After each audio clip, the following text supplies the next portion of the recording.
Hello and welcome back to the Snakebite. It is our weekly sports show that airs every single Wednesday at noon. I'm John Kristovich riding solo today and saying thank you so much for tuning in to FSC TV. Here's this week's edition of the Snakebite.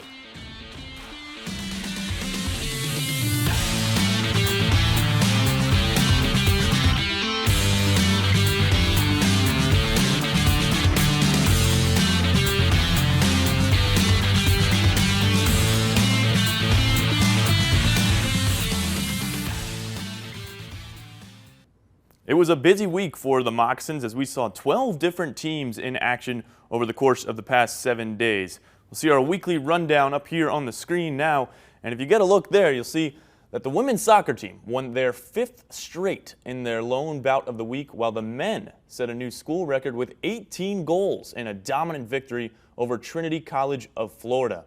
The women's volleyball team competed at the Sunshine State Gulf South Conference Regional Crossover, where they went 2-1 with a pair of 5-set victories. As you see, both the men's and women's swim teams defeated Rollins on Friday afternoon, while both cross-country teams competed at the USF Invite. Let's talk more about that women's soccer team, which goes up against the University of Tampa tonight on the road at 7 p.m. They won their only game of the week last week. It was against Eckerd on Wednesday night. They beat them 2-1 by the strength of Lindsay Meyer and Morgan Calico, who each scored. Meyer scored the first one in the game as she scored for the second consecutive game for the Moccasins. Our Carl Van Gelder caught up with Lindsay Meyer after the huge conference win over Eckerd.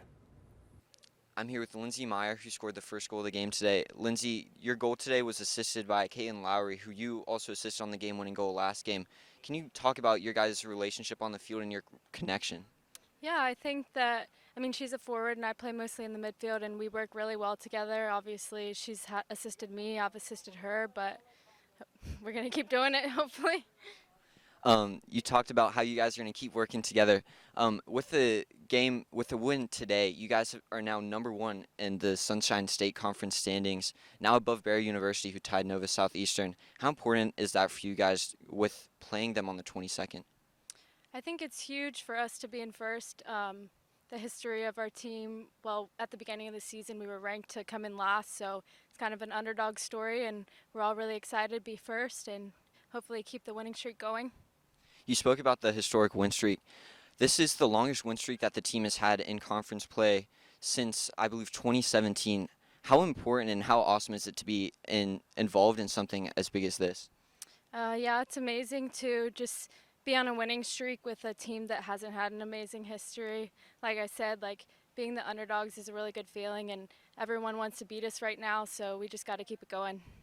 You talk about keeping it going. You guys have been very reliant on the speed on the outside with your forwards and midfielders. How do you guys hope to continue taking advantage of the speed that you guys have? And how do you think it can keep pushing you guys forward in this winning streak? I think all around we're a really well-rounded athletic team, but our speed definitely helps in finishing the chances. We didn't get too many chances this game, but finishing anything we get. Awesome. Thank you so much. And again, the women's team will be back in action tonight as they travel to the University of Tampa to take on the Spartans. The men's soccer team is going to host the Spartans tonight as they will have senior night at Barron Field, 7 p.m. tonight. They are coming off of the biggest win in school history as they defeated Trinity College of Florida 18-0 on Monday night here at home. Kyle Carr and Henry Tophoven each had 3 goals in that one as they look to build momentum towards tonight's big matchup in the Sunshine State Conference. In other news, we saw the volleyball team return home after competing at the Sunshine State Gulf South Regional Crossover event this past weekend. They went 2-1 at that event before returning to SSC play coming up tomorrow night. The last time the Moccasins were at home, they defeated Rollins College 3-0 in a big-time sweep in the Sunshine State. Our Jacob Madugu caught up with Mackenzie Peterman after the team's big conference win.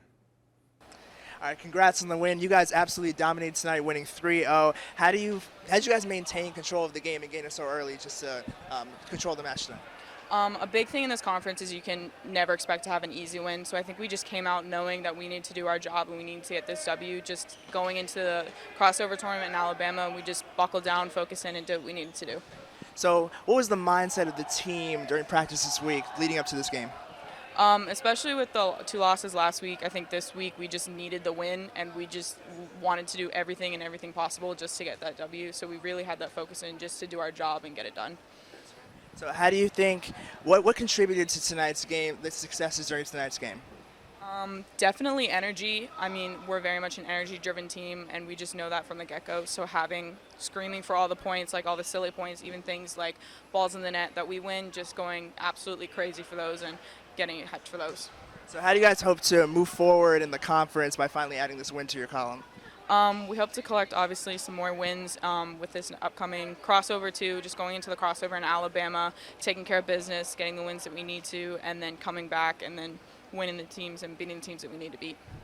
Thank you so much. Great games tonight. Congrats. And again, that team just went 2-1 at the regional crossover event this past weekend. They're back in action tomorrow night against St. Leo right here at home. Well, that'll do it for the abbreviated version of the Snakebite this week. As always, if you want to check out the updated schedules and results, head over to fscmox.com.